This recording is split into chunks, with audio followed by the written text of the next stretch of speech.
Welcome, everybody, to Wednesday. I hope that it's been a strong day for you as you are settling back into the routine of school and online learning. Hopefully, there have been a few opportunities for you to reestablish some of the patterns and norms that you had had before we left for Easter vacation. I know that it's a big jump back into school, even if it's still within quarantine life.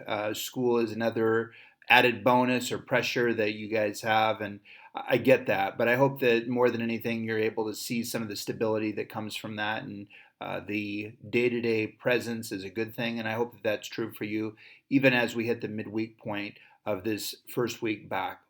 Well, I'd like to start, if we could, today with VE Day. You telling me what the importance of that was, what was it, and then what was the significance of VE Day. If you'd go ahead and put that into day two for your starter activity, that'd be awesome. Well, we mentioned that Harry Truman had taken over. He's the only president without a middle name.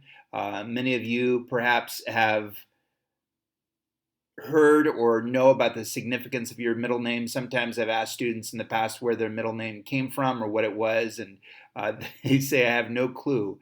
Maybe that's true for the first name too. But either way, Harry S. Truman had no middle name, but he becomes president as President Roosevelt passes away.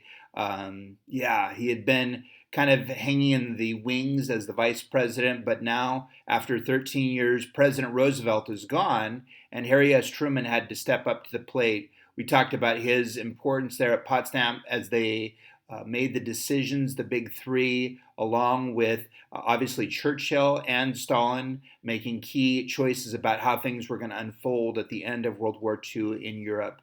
But we've got this other theater, this other part of the war in the Pacific. And finally, Truman, after dealing with the uncertainty, says, you know what, we need to drop the first atomic bomb. This is something that we need to let Japan know that we mean business and that this is serious. And so on the 6th of August of 1945, Truman makes the call and has the first atomic weapon deployed.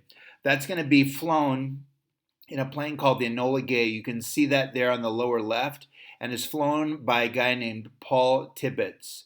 Knowing what his mission is, he, along with the other part of the flying group, goes toward Hiroshima, Japan, and they're going to now drop with the bomb that's on the right there, a bomb called or nicknamed Little Boy. Now, Hiroshima is going to be a city that is developed.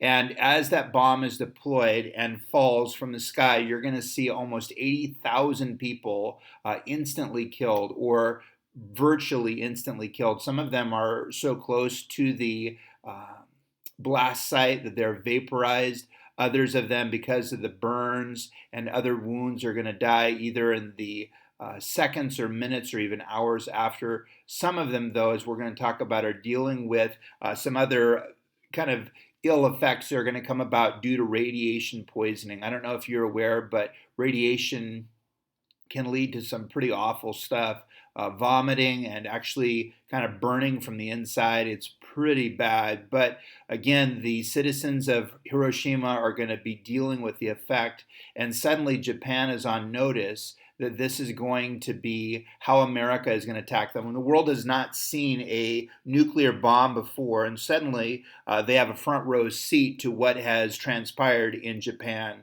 The Japanese are shocked, obviously, that this has happened, but we're going to see going forward this now being the type of warfare that's possible, whereas before this had never really even been even a dream. Now this is going to be something that is significant moving forward. Obviously, the people are going to have an awful effect. You can see physically, landform-wise, the effect that's going to have on the left. That looks to be a church, which is interesting because many in Japan are Buddhist. And so to see that there, it's probably a unique structure, but you can see the rest of the homes and other businesses are just leveled. They're gone, especially closer to the epicenter. And the glass and the burns that you can see on the right, them picking those out from looks to be a woman. Just to think about the number of people that experienced trauma on that day had to be just awful.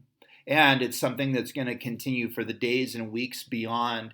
Some of the people that maybe didn't die instantly are going to continue to deal with radiation poisoning. I don't know if you guys are aware, and we might touch on it briefly, but Agent Orange in Vietnam was one of the things that's going to cause some pretty long-term damage. People dying even years down the road because of their connection with Agent Orange.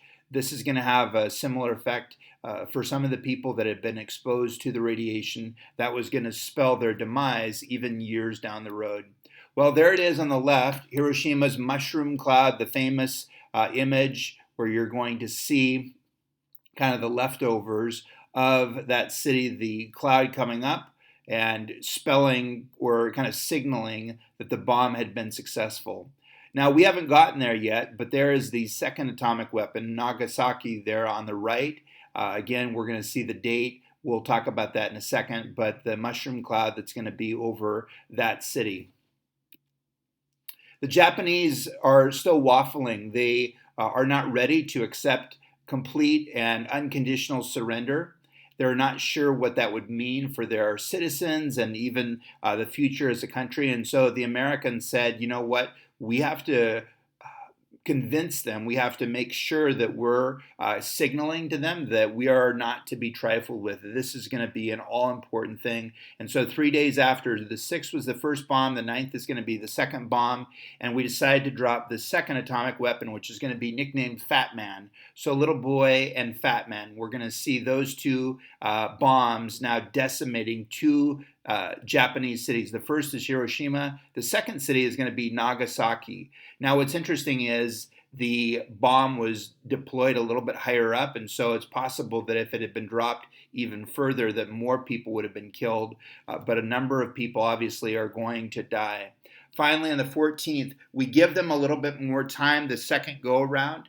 The 14th of August, though, is going to be VJ Day. Victory over Japan, where the Japanese finally say, you know what, we've had enough. We're done. We're ready to surrender. It's time to give in and be finished with this. Now, what's curious is, at least according to reports that came out some years later, the reason that we didn't drop a third bomb, and I've asked that question, why don't you think, obviously we had 3 days in between the first and the second bomb, why don't you think we dropped a third bomb? And kind of like put the onus on the Japanese. And students have said maybe we had a little bit more empathy. There's a number of different things that maybe could come up, but the reality is we didn't have a third bomb. In fact, scientists speculated even at that point that it would have taken us roughly another 6 months to create a third bomb or another atomic weapon.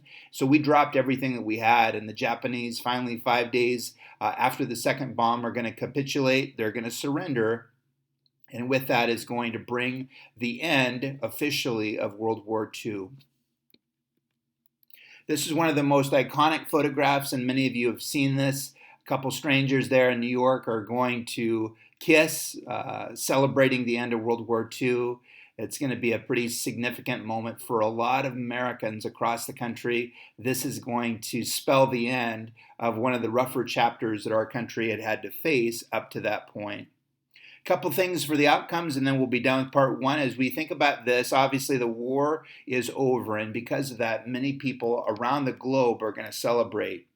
And yet, at the same time, even as people are celebratory and excited, happy about the fact that the war is over, I think it's important to step back and say, at what cost?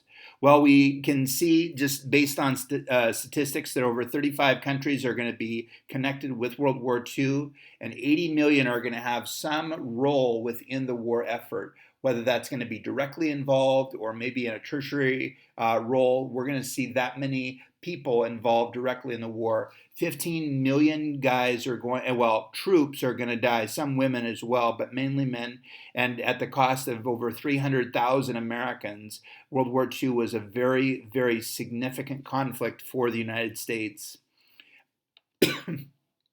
However, even in light of World War II and moving forward, World War I had been kind of one of our more involved moments, even though we came later in the war. But World War II is going to really put the United States on the map as one of the main world powers. However, even as we emerge as a world power, it becomes very apparent to everybody that there's still going to be a major enemy for not only the United States, but the world out there. Now, there had been basically kind of a line drawn in the sand between the United States and Russia. There's going to be a clear separation between those two superpowers, and the rest of the conflict that we're going to look at now as we step into the rest of our year is going to, in many ways, have a connection point between these two countries, the United States on one side and Russia on the other.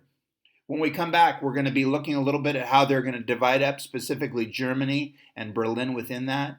We're going to see what ramifications that's going to have, and we'll talk about that a little bit more in just a bit. You guys have a great afternoon, and we'll see you in part 2.